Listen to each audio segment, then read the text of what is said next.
제가 틀렸습니다. 대한민국은 우리의 상상을 완전히 뛰어넘었습니다. 그들은 핵무기 개발을 포기하는 대신 우리 모두를 기만하고 해양 전략의 괴물을 창조했으며 스스로의 힘으로 세계의 해양 질서를 뒤흔들 모든 준비를 마쳤습니다. 전직 미 해군 최고 사령관의 이 한마디가 워싱턴 DC의 펜타곤을 발칵 뒤집어 놓았습니다. 미국의 엄격한 감시 아래 핵무기조차 보유할 수 없었던 대한민국. 그들이 미국의 심장부마저 전율케 만든 유령 항공모함을 극비리에 완성했다는 충격적인 사실이 드러난 것입니다. 한때 K방산을 멸시했던 세계 최고 전략가의 눈으로 본 대한민국의 믿을 수 없는 진실, 그리고 그 경이로운 기적 뒤에 숨겨진 가슴 뜨거운 이야기가 지금 바로 시작됩니다. 이 영상을 끝까지 시청하시기 전에 잠시 시간을 내어 좋아요와 구독 버튼을 눌러주시면 다음 영상 제작에 매우 큰 동력이 됩니다.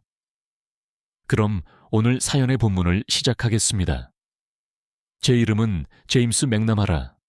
저는 현재 버지니아주의 한적한 교회, 낡은 참나무들이 창밖을 든든하게 지키고 서 있는 서재에서 먼지 쌓인 회고록을 집필하며 조용한 나날을 보내고 있는 4개의 별을 어깨에 달았던 퇴역 해군 제독입니다. 이 서재는 저의 과거 영광과 현재의 고요함이 공존하는 저만의 작은 전략적 공간과 같습니다. 벽 한쪽에는 제가 함장으로 그리고 전단장으로 복무했던 항공모함 니미츠와 엔터프라이즈의 정교한 모델이 유리관 안에서 영원한 위용을 뽐내고 있으며, 다른 쪽 벽에는 역대 대통령들과 함께 찍은 빛바랜 사진들이 걸려 저의 화려했던 과거를 조용히 증명하고 있습니다. 책상 위에는 수십 년간 제 손때가 묻은 낡은 태평양 작전 해도가 넓게 펼쳐져 있고, 그 위에는 제가 아끼는 몽블랑 만년필이 놓여 있습니다. 저는 종종 이 고요함 속에서 창밖의 녹음을 바라보며 과거를 회상합니다. 냉전시대의 거친 파도와 함재기들의 괴음, 그리고 제 명령 하나에 세계에서 가장 강력한 함대가 일사불란하게 움직이던 그 장엄했던 순간들을 말입니다. 그때는 모든 것이 단순하고 명쾌했습니다. 선과 악, 아군과 적군이 명확했고 힘의 논리가 국제 질서를 규정했습니다. 하지만 지금의 세상은 너무나도 복잡하고 예측 불가능합니다. 마치 짙은 안개 속을 고식적인 나침반 하나에 의지하여 항해하는 기분입니다. 특히 제가 평생을 바쳐 구축했다고 믿었던 아시아의 해양 질서는 이제 눈에 보이지 않는 수많은 균열과 예측 불가능한 변수들로 가득 차 있습니다. 그리고 그 예측 불가능한 변화의 가장 중심에 제가 가장 잘 안다고, 제 손바닥 위에 올려놓고 내려다본다고 자부했던 나라, 대한민국이 있었습니다. 그날도 저는 워싱턴 DC의 한 유서 깊은 호텔 연회장에서 열리는 연례 군사 전략 포럼에 참석하기 위해 무거운 몸을 일으켰습니다. 몸에 잘 맞는 짙은 네이비색 정장을 차려입고 가슴에는 제 경력을 상징하는 작은 약장을 달았습니다. 포럼이 열리는 거대한 홀은 언제나처럼 세계 각국의 권력이 한데 모여 뿜어내는 특유의 보이지 않는 긴장감으로 가득했습니다. 화려한 크리스털 샹들리에 아래 잘 차려입은 각국의 군사 및 외교 전문가, 정보기관 요원, 그리고 천문학적인 액수의 계약을 성사시키기 위해 혈안이 되어 있는 방산업체 로비스트들이 샴페인 잔을 들고 서로의 속내를 탐색하며 조용한 전쟁을 벌이고 있었습니다. 저는 그들 사이를 마치 유령처럼 유유히 지나 무대 위 가장 상석의 패널 좌석에 앉았습니다. 잠시 후 사회자의 장황하고도 깍듯한 소개와 함께 저는 묵직하고 고급스러운 마호가니 원목 연단에 섰습니다. 수많은 눈동자들이 일제히 저에게로 향했습니다. 저는 잠시 숨을 고른 뒤 아시아 태평양 지역의 새로운 안보 지형과 미국의 역할이라는 거창한 주제에 대해 제 평생의 신념이 담긴 연설을 시작했습니다.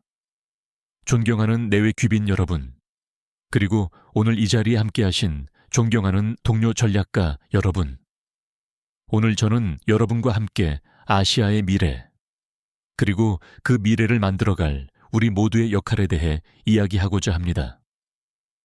역사가 우리에게 가르쳐준 냉엄한 교훈은 단 하나입니다.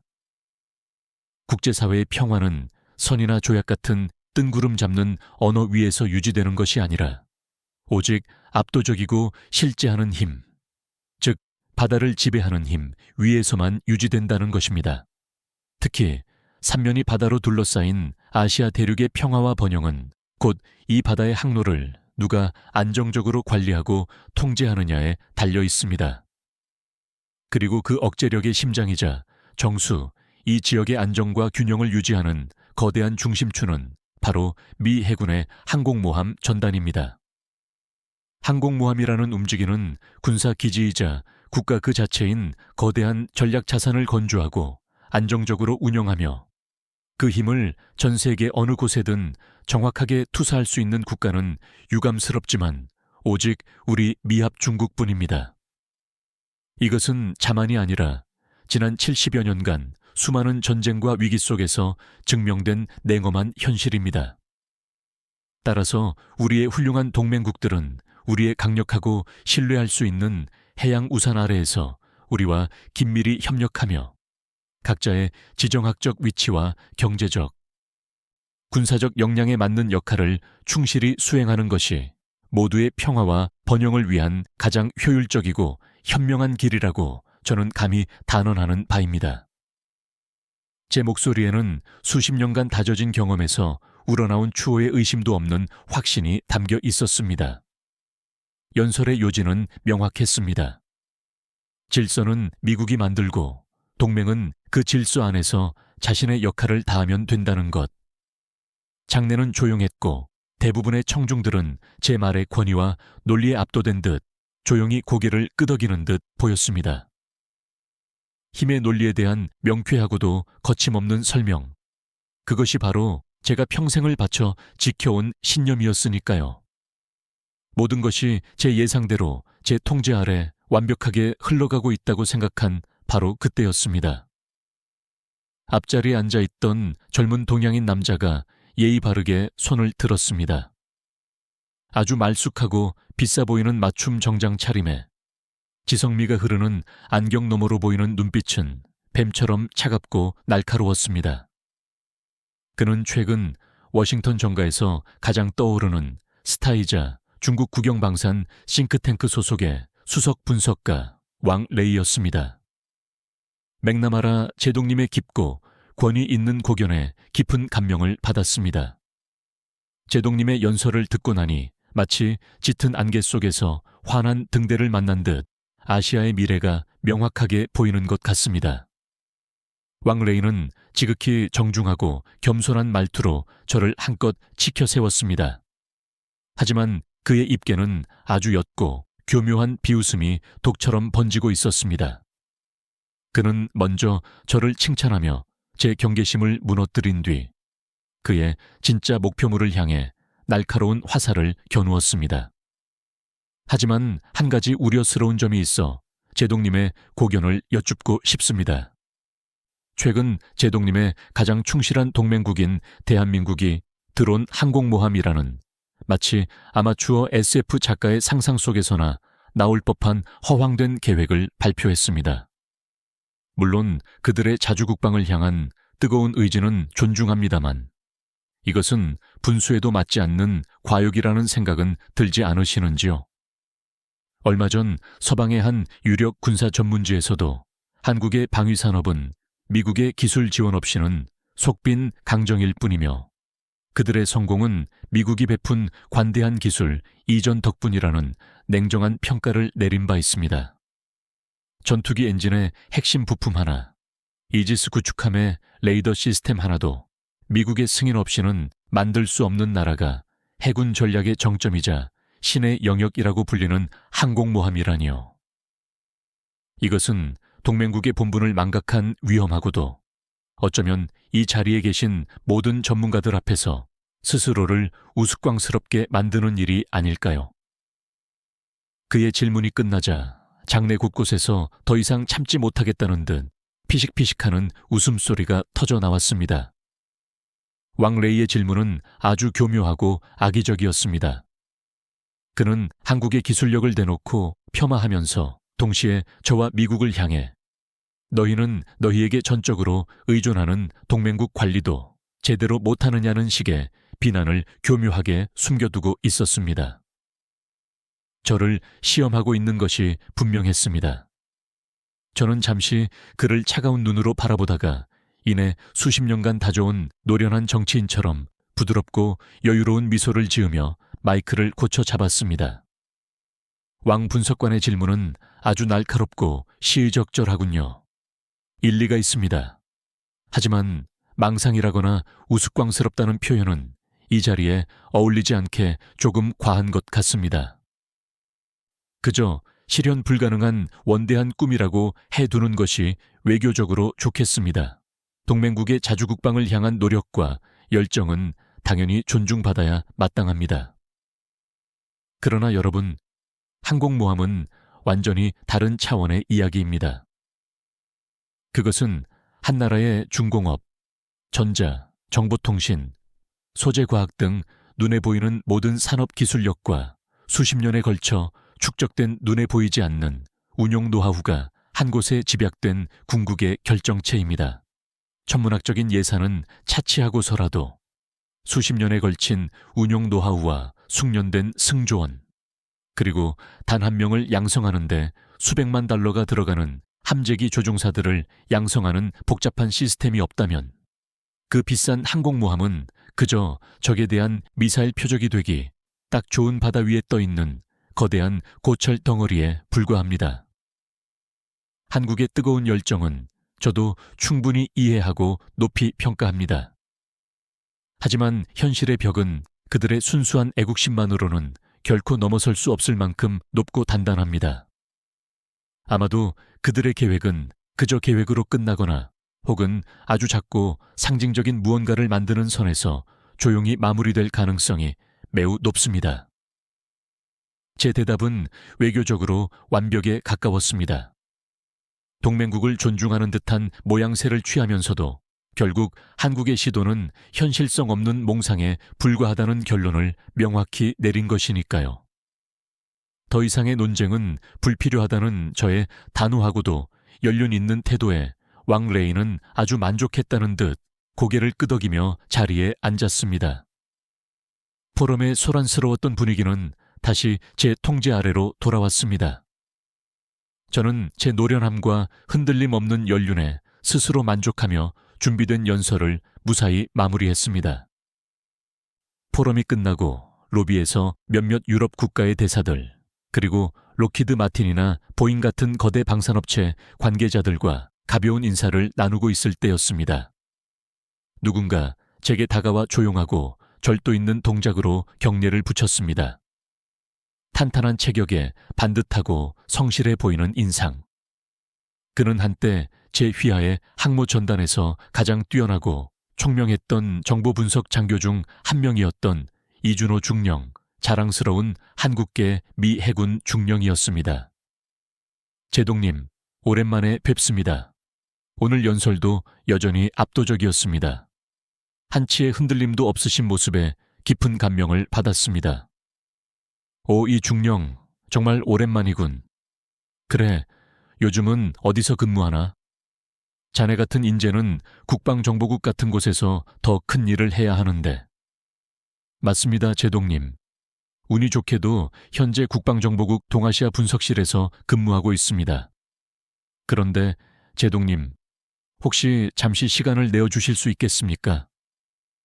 괜찮으시다면 저 아래 호텔 라운지에서 커피라도 한 잔 대접하며 아까 포럼에서 하신 말씀에 대해 아주 짧게나마 제 어리석고 미천한 소견을 말씀드리고 싶습니다. 그의 제안은 예상 밖이었지만 저는 흔쾌히 수락했습니다. 한때 아꼈던 부하와의 대화는 언제나 즐거운 일이었으니까요. 우리는 호텔 라운지의 조용한 구석, 부드러운 가죽 소파에 마주보고 앉았습니다. 웨이터가 향 좋은 커피를 가져다주고 물러가자 이준호 중령은 그 어느 때보다 진지하고 무거운 표정으로, 그리고 약간의 슬픔마저 담긴 눈으로 입을 열었습니다. 제동님께서는 한국의 항공모함 계획을 실현 불가능한 꿈이라고 단정하셨습니다. 솔직히 말씀드리면 저 역시 불과 몇 달 전까지만 해도 제동님과 똑같이 생각했습니다.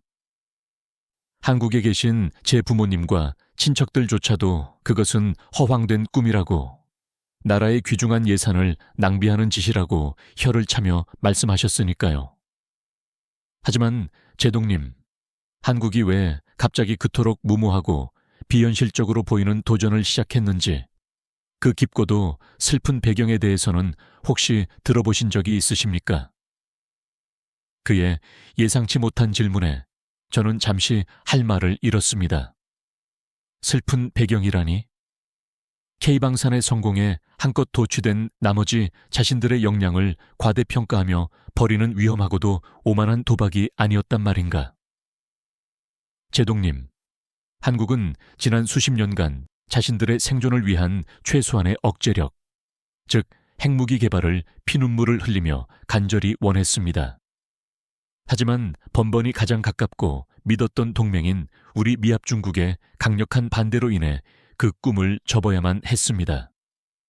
제동님께서 오늘 연설에서 말씀하신 세계의 힘의 균형과 동맹국의 정해진 역할이라는 거대하고도 차가운 명분 아래서 말입니다.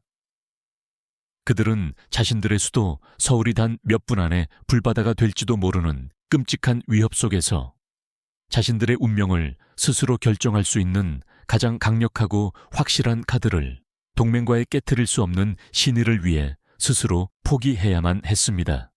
그렇다면 제동님, 그들이 맨손으로 북한의 핵 위협과 언젠가는 자신들을 향할지도 모르는 중국과 일본이라는 거대한 고래들 틈바구니에서 살아남기 위해 과연 무엇을 할 수 있었을까요?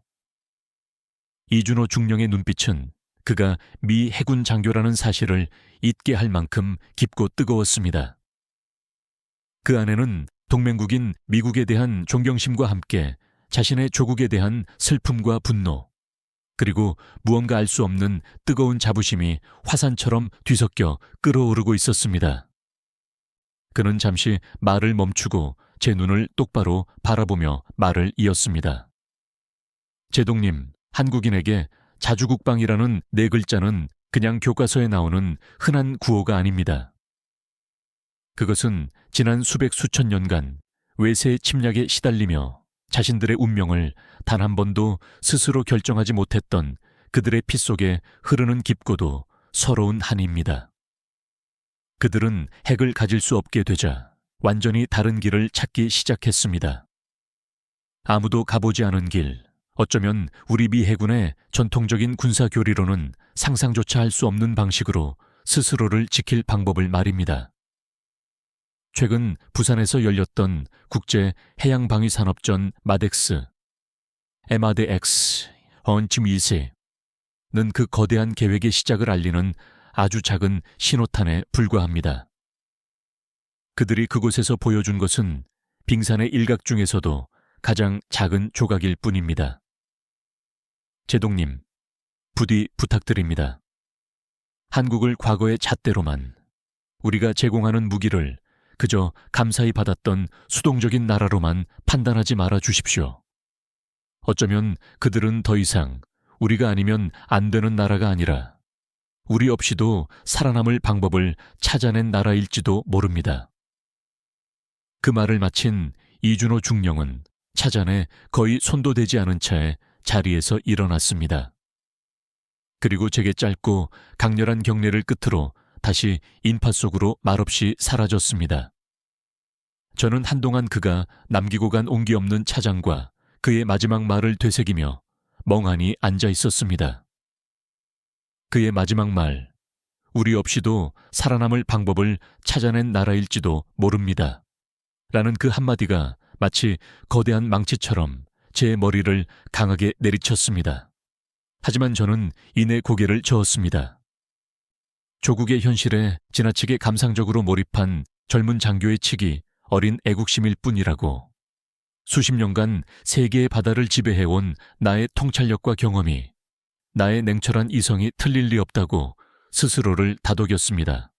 그날 밤 저는 워싱턴 시내가 화려하게 내려다 보이는 호텔 스위트룸에서 값비싼 와인을 마시며 이준호 중령이 제 마음에 남기고 간 그 찝찝하고도 불길한 말을 애써 잊으려 했습니다. 하지만 불길한 예감처럼 그의 목소리는 제 마음 한구석에 아주 작고 날카로운 유리 조각처럼 깊숙이 박혀 저를 괴롭히며 좀처럼 빠지지 않았습니다.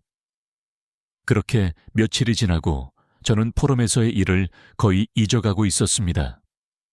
늘 하던 대로 국방부와 여러 싱크탱크에서 보내온 최신 정보 브리핑 자료들을 검토하며 지루한 오후 시간을 보내고 있었습니다. 저는 제 회고록 집필에 다시 집중하려 했지만 이상하게도 글이 잘 써지지 않았습니다. 이준호 중령의 그 열정적인 눈빛과 목소리가 자꾸만 눈앞에 어른거렸습니다. 저는 짜증이 치밀어 올랐습니다. 일개 동맹국의 젊은 장교가 남긴 감상적인 말 몇 마디에 이 제임스 맥나마라 제독의 평정심이 흔들린다는 것은 있을 수 없는 일이었습니다. 이 쓸데없는 미혹을 완전히 끝내기 위해서라도 그들의 계획이 얼마나 허황된 것인지를 제 눈으로 직접 확인하고 증명해야만 했습니다. 그래야만 제 마음의 평화를 되찾고 다시 저의 일에 집중할 수 있을 것 같았습니다. 저는 마침내 결심했습니다. 그의 주장이 얼마나 틀렸는지를 박살내기 위해 저는 한국의 드론 항공모함에 대한 자료를 본격적으로 파헤치기 시작했습니다. 수많은 안건들 사이에 끼어있던 마덱스 2025 종합분석 및 시사점 보고서라는 제목의 두툼한 파일을 바탕으로 관련 기사와 논문, 그리고 비공식 정보 보고서까지 샅샅이 뒤졌습니다. 그리고 그 첫 페이지에서부터 저는 제 예상이 맞았다는 생각에 미소를 지었습니다. HD 현대중공업이 제시했다는 HCX-23 플러스라는 이름의 차세대 항공모함 콘셉트 모델. 그 파격적이고 비현실적인 모습은 실소를 자아내기에 충분했습니다. 이건 배가 아니라 무슨 우주 전함이잖아. 2층 갑판이라니 대체 어느 시대의 발상인가. 2차 세계대전 때나 잠시 쓰이다가 함재기가 대형화되면서 곧바로 사라진 개념을 다시 들고 나오다니. 착륙하던 드론이 조금이라도 실수를 해서 함교를 그대로 들이받기라도 하면 지휘부 전체가 마비될 텐데 이런 기본적인 위험성도 고려하지 않았단 말인가. 역시 아마추어들이 모여 만든 공상과학 소설이었어. 저는 왕레이의 비웃던 얼굴과 포럼장에서 터져나왔던 웃음소리를 떠올리며 안도감마저 느꼈습니다. 내 판단이, 내 연륜이 정확했다는 안도감. 하지만 바로 다음 페이지에 나타난 한화오션의 고스트 커맨더, I 고스트 커맨더 2. 모델 사진과 그 아래에 깨알같이 붙은 상세 스펙 설명은 저의 그 짧은 안도감을 산산조각 내고 다시 깊은 미궁 속으로 저를 밀어 넣었습니다. HD 현대의 모델과는 정반대로 고스트 커맨더 II는 지극히 현실적이고 당장이라도 건조에 들어갈 수 있을 것처럼 보이는, 어떻게 보면 다소 평범하기까지 한 전형적인 항공모함의 디자인이었습니다. 그런데 바로 그 평범함 아래에 적힌 몇 줄의 스펙 설명에서 저는 제 평생의 군사적 상식으로는 도저히 이해할 수 없는 심각한 모순점을 발견하고야 말았습니다. 기준 배수량 3만 통급 이상, 함재기 이착륙 방식, 전자기식 사출장치 2마일스, 적용 가능 설계, 주요 운영 전력, 중고도 무인 정찰기, 15톤급 무인 전투기, 향후 KF-21N 및 차세대 유인 전투기 운영 고려. 제 심장이 다시 한번 쿵 하고 철렁 내려앉는 듯한 충격을 받았습니다. 4만 톤, 이것은 경항공모함이라고 절대 부를 수 없는 프랑스의 핵추진 항공모함인 샤를 드 골급에 육박하는 명백한 중형 항공모함의 체급입니다. 그런데 이름은 고작 드론 항공모함, 무인 전력 지휘함이라니. 더 기가 막힌 것은 바로 전자기식 사출 장치 EMRs였습니다. 함재기를 갑판 위에서 강제로 쏘아 올리는 이 최첨단 기술은 과거의 증기식 사출 장치와는 비교도 할 수 없는 고도의 기술력과 원자로급의 버금가는 막대한 전력을 필요로 합니다. 현재 이 기술을 안정적으로 운영하는 국가는 오직 우리 미 해군의 최신 포드급 항공모함뿐이었습니다. 스키점프대를 이용하는 러시아나 중국, 영국의 어설픈 항공모함과는 격이 다른 진정한 강대국의 상징과도 같은 기술. 그런데 고작 드론 몇 대 띄우자고 이런 엄청난 기술을 적용하겠다는 것인가? 이건 마치 작은 동네 낚싯배에 대륙간 탄도미사일 발사대를 설치하겠다는 말처럼 터무니없고 부조화스러운 이야기였습니다. 저는 머릿속이 터질 것 같았습니다. 무언가 아주 크게 잘못되었습니다. 이것은 단순한 과욕이나 뽐내기 위한 기술 과시가 아니었습니다. 그들이 내세우는 드론 항공모함이라는 겸손하고도 만만해 보이는 이름 뒤에는 무언가 다른 거대하고도 무서운 야심이 시커먼 그림자처럼 숨겨져 있다는 강한 직감이 제 온몸을 휘감았습니다. 저는 당장 전화기를 들었습니다. 수화기 너머에는 유럽 최대의 방산 컨설팅 회사를 운영하고 있는 저와 수십 년간 포커 테이블에서 서로의 돈을 따고 이르며 정보를 교환해온 늙은 여우 조지가 있었습니다. 제임스, 이 시간에 웬일이야? 자네 목소리가 왜 그렇게 심각해? 마치 유령이라도 본 사람 같군. 설마, 아니, 자네 그 딱딱한 회고록이 잘 안 써지기라도 하는 건가? 조지, 지금부터 내 말 잘 듣게. 자네에게 긴급하게 확인하고 싶은 게 있네. 한국의 항공모함 계획, 시장에서는 대체 어떻게 보고 있는 건가? 그냥 웃어넘기는 분위기인가? 아니면 진지하게 받아들이는 건가? 아는 대로 전부 말해봐. 지금 장난할 기분 아니니까. 조지는 제 다급하고도 심각한 목소리를 듣고 잠시 침묵하더니 이내 킬킬거리며 특유의 능글맞은 목소리로 웃었습니다. 제임스, 나의 오랜 친구. 자네도 드디어 그 물건의 진짜 가치를 알아보기 시작했군. 워싱턴의 고지식한 꼰대들은 전부 한국을 애송이 취급하며 무시하고 있다던데. 역시 자네는 달라. 그 예리한 감각이 아직 죽지 않았어. 그래서 내가 자네를 좋아하지. 헛소리 그만하고 본론만 말해봐. 알았네, 알았어. 그럼 결론부터 말해주지. 지금 물밑에서는 조용한 전쟁이 벌어지고 있어. 특히 튀르키예, 인도네시아, 브라질, 심지어 몇몇 중동에 부유한 왕정 국가들까지 한국의 방산업체들과 아주 은밀하고도 비공식적으로 접촉하고 있다는 소문이 파다해. 왜 그런지 알아? 그들은 미국의 최신 포드급 항공모함을 살 천문학적인 돈도, 그리고 자네들의 까다롭고 오만한 심사를 통과할 자격도 없어. 그런데 바로 그때 한국이 드론 항공모함이라는 아주 겸손하고 매력적인 이름으로, 가격은 미국의 3분의 1 수준이지만 잠재력은 어쩌면 그 이상일지도 모르는 물건을 시장에 내놓은 거야. 이건 시장의 판도를 뿌리부터 뒤흔드는 무서운 게임 체인저가 될 수도 있는 물건일세.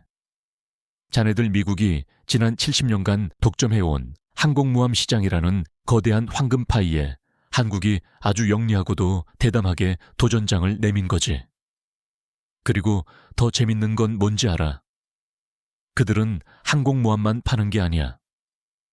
최근 개발에 성공했다는 신형 잠수함, 그리고 유령처럼 움직인다는 소형 스텔스 전투함까지 묶어서 하나의 해군력 패키지로 팔려고 한다는 소문도 있어. 이건 절대 단순한 내수용이 아니야. 처음부터 세계 시장이라는 거대한 무대를 염두에 두고 만든 무서운 전략 상품이라고. 조지의 말을 듣는 순간 제 머릿속에서 복잡하게 얽혀있던 퍼즐 조각들이 성광처럼 하나둘씩 맞춰지기 시작했습니다. 이것은 망상도 과욕도 아니었습니다. 처음부터 철저하게 계산된, 소름 끼치도록 영리한 비즈니스 전략이었습니다. 하지만 여전히 가장 핵심적인 의문, 군사 전략가로서의 제 이성을 마비시키는 그 의문이 풀리지 않았습니다. 왜 저렇게까지 과도한 오버스펙으로 설계를 했는가? 단순히 수출 시장을 노린 것이라면 굳이 저렇게까지 할 필요는 없었다. 그들의 진짜 목적은 대체 무엇인가? 그 의문을 풀기 위해 저는 결국 해서는 안 될 마지막 선택을 하고야 말았습니다. 퇴역 후 단 한 번도 사용하지 않았던 국방부 내 최고 등급의 기밀 정보망 코드명 아르고스에 접근할 수 있는 저의 특별 정보 접근 권한을 사용하기로 한 것입니다. 며칠 후 제 집무실로 단 한 사람의 배달 요원에 의해 낡고 두툼한 서류 봉투 하나가 전달되었습니다. 봉투 안에는 암호화된 USB 하나와 그 암호를 풀 수 있는 단 한 줄의 코드가 적힌 쪽지가 전부였습니다. 저는 집무실의 모든 커튼을 치고 문을 잠갔습니다. 그리고 떨리는 손으로 USB를 제 개인 컴퓨터에 꽂고 암호를 입력했습니다. 화면에 나타난 것은 단 몇 줄의 보고서와 고해상도 군사위성으로 촬영된 사진 몇 장, 그리고 아주 짧은 동영상 파일 하나가 전부였습니다. 저는 마른 침을 삼키며 모니터에 얼굴을 가까이 대고 그 짧은 보고서를 읽어 내려갔습니다. 그리고 그 안에 담긴 내용에 저는 제 평생의 군사적 상식과 경험이 한낱 종이 조각처럼 구겨지는 듯한 엄청난 충격에 휩싸여야만 했습니다.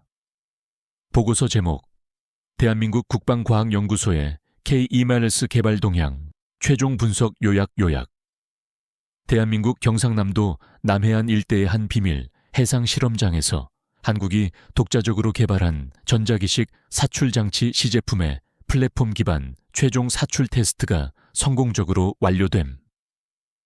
테스트에 사용된 발사체는 15톤급 무인 스텔스 전투기의 실물 크기 및 중량의 모겁, 모캅, 위성 열 감지 및 음향 분석 결과 사출 시 발생하는 에너지는 미 해군의 포드급 항모에 탑재된 이말스의 약 60%에서 70% 수준으로 추정됨. 현재 소형 테스트 플랫폼을 실제 항모 갑판 크기로 확장하고 추가적인 전력 공급 시스템을 확보할 경우 25톤급의 완전 무장 상태의 KF-21렌 유인 전투기의 이륙도 충분히 가능한 것으로 최종 판단됨. 현재까지의 기술적 오차 범위 3% 이내. 이 프로젝트는 황소개구리라는 위장 프로젝트명 아래 지난 5년간 극비리에 진행되어 왔음. 보고서의 내용은 지극히 건조하고 짧았지만 그 안에 담긴 의미는 제 평생을 지배해온 군사적 상식을 송두리째 뒤흔들고도 남았습니다. 믿을 수 없었습니다. 그들은 이미 해내고 있었습니다.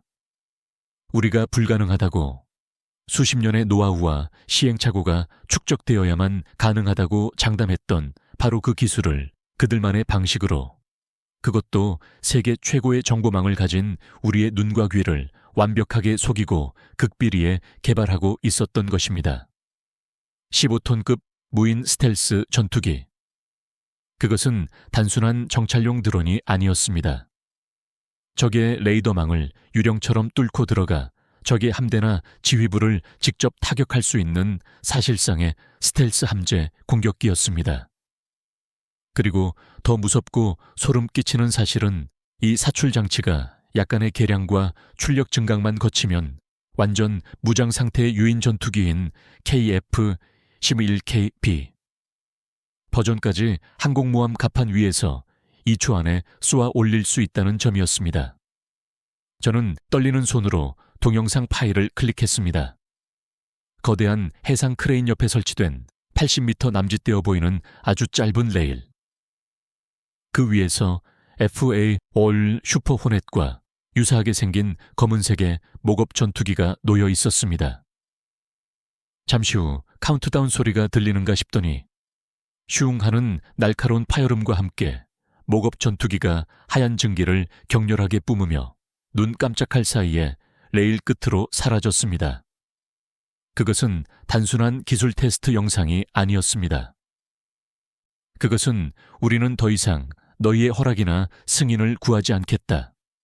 우리는 우리만의 힘으로 우리의 바다를 지키겠다는 대한민국이라는 작은 나라가 거대한 미국을 그리고 전 세계를 향해 던지는 조용하고도 섬뜩한 선언이었습니다. 이제 모든 것이 완벽하게 이해되었습니다. 머릿속을 떠다니던 모든 안개와 의문이 한순간에 거치는 기분이었습니다. 드론 항공모함이라는 이름은 그들의 진짜 야심을 가리기 위한 완벽하고도 영리한 위장이었습니다. 상륙작전 지원과 해외 재난구호라는 누구도 반대하기 힘든 인도주의적 명분은 까다로운 국회와 예산에 민감한 국민들을 설득하기 위한 기가 막힌 포장이었습니다. 그들은 과거 항공모함 건조 사업이 지나치게 비싼 예산이라는 국민적 반대 여론에 부딪혀 좌초되었던 뼈아픈 실패를 교훈 삼아 이번에는 누구도 정면으로 반대할 수 없는 겸손한 이름으로 사업을 시작한 것입니다. 무인전력 지휘함이라는 그 겸손한 이름 뒤에 프랑스의 샤를 드골급에 육박하는 세만 통급의 거대한 선체와 세계 최고 수준의 전자기식 사출 장치를 교묘하게 숨겨두고 있었습니다. 처음에는 비교적 값싼 무인기를 운영하며 시스템을 안정시키고 운영 경험을 축적한 뒤 결정적인 순간이 오면 스텔스 무인 전투기와 유인 전투기까지 함께 탑재하여 완전한 중형 항공모함으로 변신시키려는 길고도 치밀하며 무서운 계획. 저는 의자 깊숙이 몸을 묻고 눈을 감았습니다. 머릿속에서는 마덱스 전시회에서 서로를 잡아먹을 듯이 으르렁대며 경쟁하던 HD 현대중공업과 한화오션의 모습이 영화처럼 오버랩 되었습니다. 한쪽은 파격적이고 미래적인 디자인으로 기술력의 한계에 도전하며 대한민국의 꿈과 미래를 보여주고, 다른 한쪽은 당장이라도 실전에 투입할 수 있는 지극히 현실적인 디자인으로 대한민국의 현재 기술력과 안정성을 과시했습니다. 그것은 단순한 기업 간의 이전 투구가 아니었습니다. 어떻게든 나라의 수권 사업을 성공시키고 세계 최고의 자리에 오르려는, 때로는 처절하게 경쟁하고 때로는 보이지 않게 핵심 기술을 공유하며 서로를 끊임없이 채찍질하는 한국 특유의 무서운 저력이 만들어낸 거대한 혁신의 용광로였던 것입니다. 그들은 핵 개발이 좌절되자 재래식 무기라는 주어진 한계 상황 속에서 만들 수 있는 가장 강력하고도 효율적인 비대칭 전력을 스스로의 힘으로 만들어내고 있었던 것입니다. 핵무기라는 절대적인 창을 가질 수 없게 되자 그 누구도 뚫을 수 없는 이지스 방패와 그 어떤 방패도 단번에 꿰뚫을 수 있는 한국 모함의 창을 동시에 가진 무시무시한 괴물을 스스로 잉태하고 있었던 것입니다. 저는 한동안 멍하니 허공을 바라보다가 조용히 수화기를 들었습니다. 이준호 중령에게였습니다. 그의 목소리가 들려오자 저는 단 한마디를 내뱉었습니다. 이중령, 나 제임스 맥나마라 1세. 자네 말이 전부 다 맞았어. 내가 완전히 틀렸었네. 다음 국제 해군 전략 포럼이 열리는 날, 장소는 평화와 중립의 상징인 스위스 제네바였습니다. 하지만 며칠 전 워싱턴에서 열렸던 포럼과는 비교도 할 수 없을 만큼 무겁고 긴장된 공기가 회의장을 짓누르고 있었습니다. 이번 포럼의 가장 뜨거운 이슈는 단연 한국의 정체불명 항공모함 계획이었습니다. 제가 작성한 극비보고서의 일부 내용이 비공식적인 경로로 각국 정보기관에 흘러나가면서 각국의 군사 전문가들은 엄청난 혼란과 의심, 그리고 약간의 경외심마저 느끼며 술렁이고 있었습니다. 중국의 왕 레이는 이전보다 훨씬 더 의기양양하고 자신감 넘치는 모습으로 단상에 올랐습니다. 그는 마치 전쟁에서 승리한 장군처럼 여유로운 미소를 지으며 연설을 시작했습니다. 존경하는 내외 귀빈 여러분, 최근 한국의 항공모함에 대한 과장되고 허황된 소문들이 안개처럼 피어오르고 있습니다. 무슨 전자기식 사출 장치니 사만 통흡 선체니 하는 말들 말입니다. 하지만 여러분, 상식을 가지십시오. 본질은 결코 변하지 않습니다. 그들은 여전히 미국의 승인 없이는 아무것도 할 수 없는 나라입니다. 그들의 계획은 그저 자신들의 작은 몸집에 전혀 맞지 않는 거대한 옷을 탐내는 철없는 어린아이의 투정일 뿐입니다. 우리 위대한 중화인민공화국은 이미 세척의 강력한 항공모함을 운영하며 아시아의 평화와 안정을 수호하고 있습니다. 한국의 어설픈 흉내내기는 오히려 이 지역의 군사적 긴장감만 고조시킬 뿐이며 이는 결코 용납될 수 없는 일입니다. 그의 연설이 끝나자 중국 측에서 온 인사들을 중심으로 요란하고도 과시적인 박수가 터져 나왔습니다.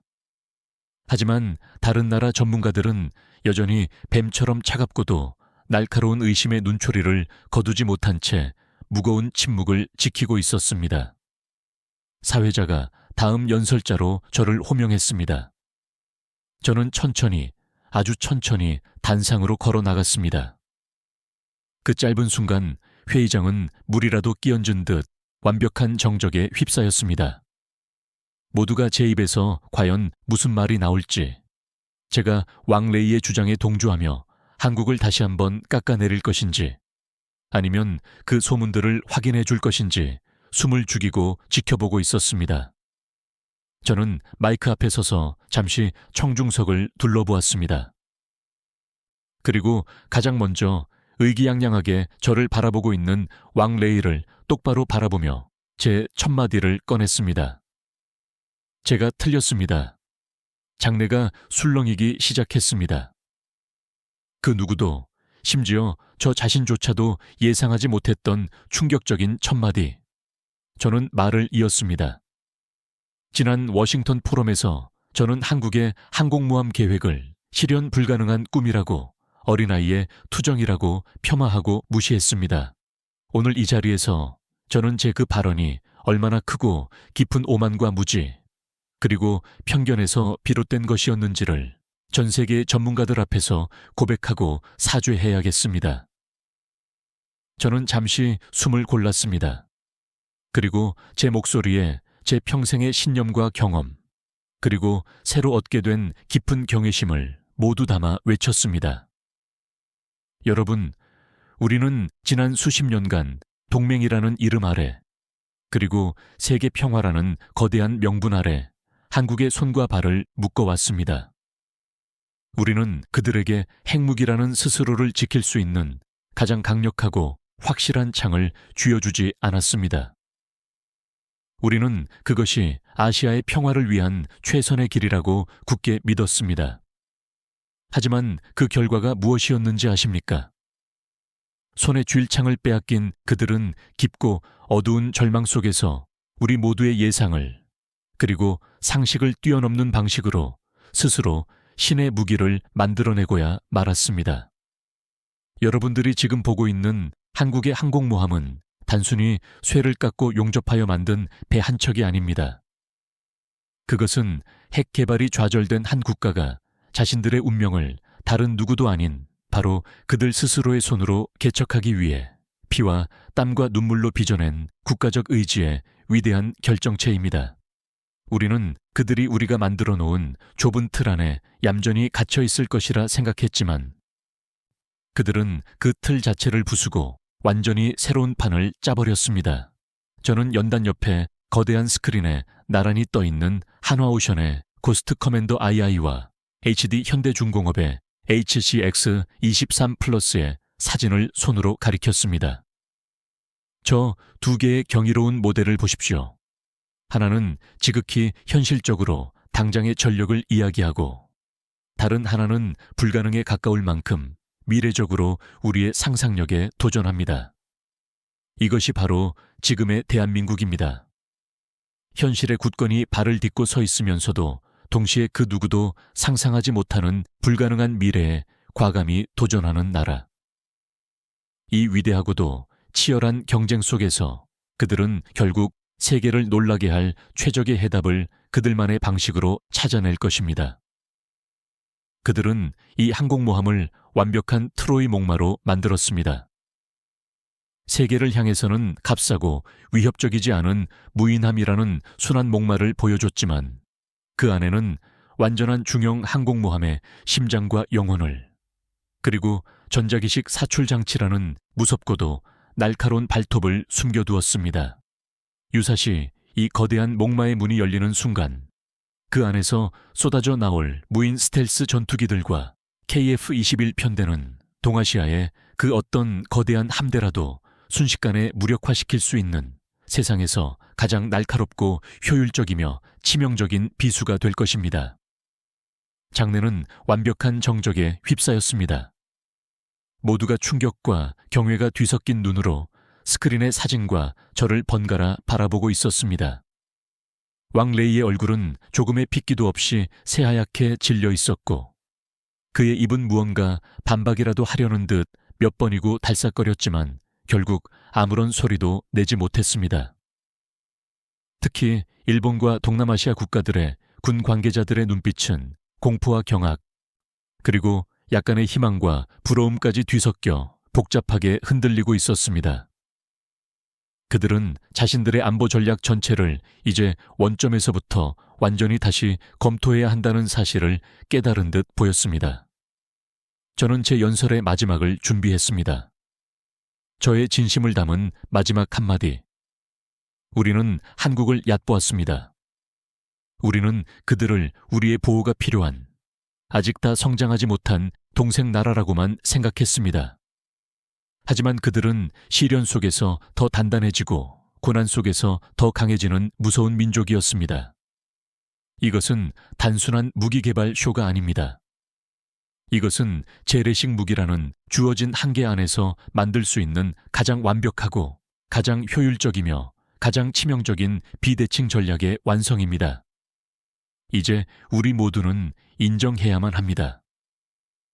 대한민국은 더 이상 우리의 보호를 받는 수동적인 존재가 아니라 우리와 어깨를 나란히 하며 때로는 우리를 뛰어넘는 위대한 전략을 구사하는 강력하고도 존경스러운 파트너라는 사실을 말입니다. 연설을 마치고 단상에서 내려오는 저에게 잠시의 정적 끝에 우레와 같은 박수 소리가 쏟아졌습니다. 그것은 단순한 예의상의 박수가 아니었습니다. 하나의 낡은 시대가 저물고 새로운 시대의 개막을 눈앞에서 목격한 이들의 경애와 찬사가 담긴 소리였습니다. 저는 그 뜨거운 박수 소리를 들으며 저 멀리 태평양 건너에 있을 이준호 중령의 얼굴을 떠올렸습니다. 그의 눈에 담겨있던 그 뜨거운 무언가의 의미를 이제야 비로소 완벽하게 이해할 수 있었습니다. 제네바에서 워싱턴으로 돌아온 저는 시차 적응도 뒤로 한 채 곧장 집무실로 향했습니다. 그리고 제 회고록의 한 챕터를 찢어버리고 그 자리에 동아시아 해군력 패러다임의 완전한 전환과 대한민국의 부상이라는 제목의 새로운 글을 써 내려가기 시작했습니다. 보고서를 작성하는 내내 제 머릿속은 경이로움과 약간의 두려움, 그리고 존경심으로 가득 차 있었습니다. 한국의 위대한 전략은 단순히 항공모함 한 척에 국한된 것이 아니었습니다. 그들은 동시에 더 작고 더 빠르며 훨씬 더 은밀한 소형 스텔스 이지스함을 동시다발적으로 개발하고 있었습니다. 거대한 항공모함이 적의 모든 시선과 이목을 끄는 동안 유령처럼 바다에 스며든 이 작은 함정들이 적의 방어망을 뚫고 들어가 심장부에 치명적인 비수를 꽂는 무섭도록 다층적이고 입체적인 전술. 대형 이지스 구축함 한 척에 1조 원이 넘는 엄청난 비용을 쏟아붓는 대신 그보다 훨씬 저렴한 수천억 원대의 고성능 소형 전투함을 다수 확보하여 효율성을 극대화하는 전략. 지속적인 인구 감소라는 피할 수 없는 국가적 위기 앞에서 최소한의 승조원으로 최대 전투력을 발휘하기 위한 그들의 처절한 고민의 산물. 이 모든 것이 하나의 거대하고도 완벽한 그림을 이루고 있었습니다. 저는 쓰던 펜을 내려놓고 창밖으로 보이는 워싱턴의 야경을 말없이 바라보았습니다. 수많은 빌딩들이 뿜어내는 불빛들이 마치 밤하늘의 별처럼 아름다웠습니다. 저 불빛 아래에서 수많은 전략가들이 세계의 미래를 논하고 있겠지. 하지만 그들 중 과연 몇 명이나 저 멀리 아주 작은 반도에서 일어나고 있는 이 무서운 변화의 실체를 제대로 인지하고 있을까? 저는 조용히 독백했습니다. 우리는 그들을 가르친다고 생각했다. 우리의 기술을 전수하고 우리의 전략을 배우게 한다고 오만하게 믿었다. 하지만 어느새 그들은 우리를 뛰어넘는 그들만의 생존 전략을 완성하고 있었다. 그들은 우리의 통제를 벗어나려 한 것이 아니었다. 처음부터 우리와는 전혀 다른 길을 그들만의 방식으로 꿋꿋하게 걷고 있었던 것이다. 한국이라는 나라는 그 어떤 어려움과 불가능의 벽에 부딪혔을 때 결코 좌절하거나 주저앉는 법이 없다. 오히려 그 벽을 디딤돌 삼아 아무도 생각하지 못한 새로운 길을 만들어내며 더 높이, 더 멀리 뛰어오르는 무서운 저력을 가진 나라다. 이제 세계는 한국 해군을, 아니 대한민국이라는 나라 자체를 완전히 새로운 시각으로 바라봐야만 할 것이다. 그들은 스스로의 힘으로 세계의 바다를 뒤흔들 모든 준비를 마쳤다. 보고서의 마지막 문장을 쓰고 나자 제 마음속에서 뜨거운 무언가가 조용히 차올랐습니다. 그것은 한평생을 오만한 제국의 군인으로 살아온 저의 낡은 자부심과는 전혀 다른 종류의 한 위대한 국가의 숭고한 도전에 대한 순수하고도 깊은 경외심이었습니다. 그리고 늙은 군인은 그렇게 새로운 교훈을 배웠습니다. 한국의 진정한 위대함은 그 영토의 크기나 무기의 수에 있는 것이 아니라 절망의 순간에도 결코 꺾이지 않는 그 의지의 깊이에 있다는 것을 말입니다. 그런 의미에서 대한민국은 세계의 그 어떤 나라보다도 위대한 거인임에 틀림없습니다. 그들의 위대한 트로이 목마는 이제 막 거대한 성문을 나서기 시작했을 뿐이었습니다. 이 이야기는 단순히 한 은퇴한 미 해군 제독이 겪은 개인적인 경험담이 아닙니다. 이것은 바로 우리 대한민국의 이야기이며 지금 이 순간에도 살아 숨쉬는 우리의 현실입니다. 수많은 제약과 불가능의 한계 속에서도 결코 포기하지 않고 마침내 세계를 놀라게 할 우리만의 길을 개척해온 위대한 여정의 한 페이지입니다. 이 이야기가 여러분의 가슴에 작은 자부심과 뜨거운 감동을 선사했다면 주저하지 마시고 여러분의 소중한 생각과 의견을 댓글로 남겨주십시오. 여러분이 생각하는 한국 항공모함의 최종 목표는 무엇인지, 그리고 앞으로 우리가 집중해야 할 비대칭 전력은 무엇인지 함께 토론하고 싶습니다. 여러분의 구독과 좋아요, 그리고 주변 분들에게 이 이야기를 공유해 주시는 것이 저희가 앞으로 더 좋은 이야기, 더 가슴 벅찬 대한민국의 이야기로 여러분께 보답할 수 있는 가장 큰 힘이 됩니다. 다음번에는 더욱 놀랍고 자부심 넘치는 대한민국의 이야기로 다시 찾아뵙겠습니다. 진심으로 감사합니다.